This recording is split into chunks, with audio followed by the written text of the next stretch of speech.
When Claire walked out that night, she said she needed space. It was raining hard, and I still remember how her car lights disappeared around the corner, taking 8 years of marriage with them. I didn't chase her. I just stood at the window, holding my wedding ring in my palm, wondering how love could evaporate that fast. For weeks, silence filled the house. Her clothes hung in the closet like ghosts.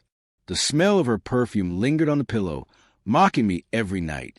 Friends told me to reach out, that maybe she was confused, but deep down I knew she wasn't coming back because she'd already gone somewhere else long before she left.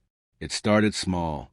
Late replies, a sudden obsession with her phone, new clothes, new makeup, a laugh I hadn't heard in years. I thought she was rediscovering herself. Turns out she was rediscovering someone named Ryan, her colleague, the one she swore she barely talked to. I found out accidentally. One night, I borrowed her tablet to order groceries. A message popped up before I could close the app. Last night was perfect. You smell like trouble. My stomach twisted. I read every thread, every emoji, every lie disguised as affection. She'd been meeting him during extra office hours, sneaking out to his apartment while I sat home cooking dinner for a woman who'd already chosen another man. I confronted her the next morning. She didn't deny it. She just stared blank, then whispered, I didn't mean for it to happen. Like that made betrayal softer somehow. Claire, I said quietly, you burned us to the ground and you're asking me to understand why you lit the match. She packed a small bag, said she needed time to think. I watched her go without another word. For the first time in months, I felt calm, not because it hurt less, but because I finally stopped pretending we were fine. 3 months passed. I rebuilt myself piece by piece. Went back to the gym, reconnected with friends, focused on my business. The emptiness of the house became a kind of peace. No lies, no tension, just the sound of my own breathing and the steady rhythm of starting over.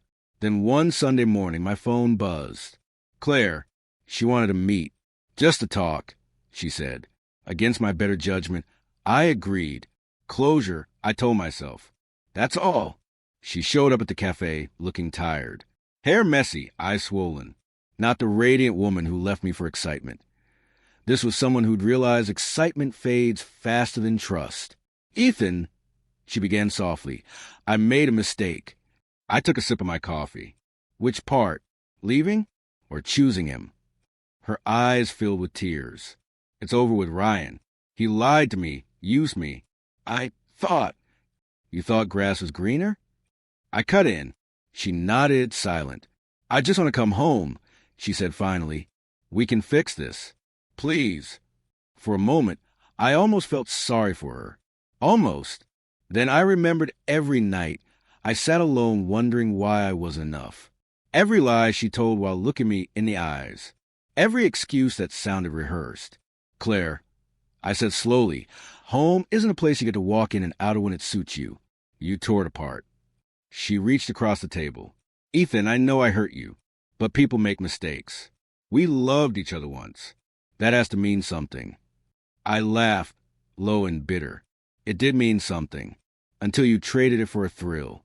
Now it's just a memory I'm finally letting die. Her tears fell harder. Please don't do this. I don't have anyone else. You had me, I said, standing. You just didn't want me when it mattered. She followed me outside. Rain began to fall like it had the night she left. Ethan, I'm coming back, she called. I can fix this. I swear I can. I turned, meeting her desperate eyes. Not anymore, I said quietly. You've lost everything. Her face broke. She reached out but stopped halfway, realizing I wasn't hers to touch anymore. I walked away, not fast, not angry, just done. Over the next few weeks, she tried calling, texting, begging. I didn't block her. I simply never replied. Every message was a reminder of who she became. She'd send long apologies, talk about therapy, about changing. But I'd already learned the truth. People only change when the pain of staying the same becomes unbearable. She wasn't there yet. One night, she showed up at my door. I opened it just enough for her to see the boxes stacked inside. I'm moving, I said. Where? She asked. eyes darting around like she was searching for pieces of our past. Somewhere peaceful, I answered. Somewhere that doesn't smell like betrayal. She looked down, whispered, I ruined everything. Yes, I said, you did. She bit her lip. Can I at least say goodbye?